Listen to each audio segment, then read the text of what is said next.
2007ல தமிழ்ல வந்த பில்லாவை விட 2009ல தெலுங்கு பில்லால அனுஷ்கா நயன்தாராவை விட பெட்டரா பண்ணியிருப்பாங்க.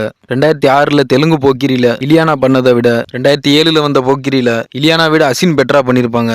விக்ரமா குடு படத்துல அனுஷ்கா பண்ணதை விட 2011 சிறுத்தை படத்துல தமன்னா வேற லெவல் பண்ணியிருப்பாங்க. காக்க காக்க படத்துல ஜோதிகா பண்ணதை விட தெலுங்கு கர்ஷனா படத்துல அசின் ஜோதிகாவை விட பெட்டரா பண்ணியிருப்பாங்க.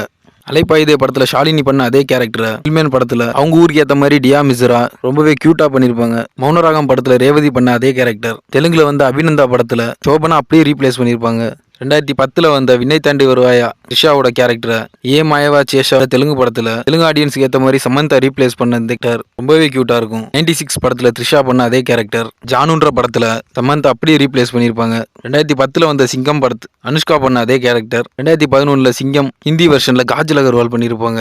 ஓகே கண்மணி படத்துல நித்யா மேனன் பண்ண அதே கேரக்டர் ஓகே ஜானுன்ற படத்துல ஸ்ரத்தா கபூர் பண்ணிருப்பாங்க. எந்த கேரக்டர் ரீப்ளேஸ் பண்ணதுல பெஸ்ட் ஒஸ்ட்னு நீங்க நினைக்கிறத கமெண்ட்ல சொல்லிட்டு போங்க.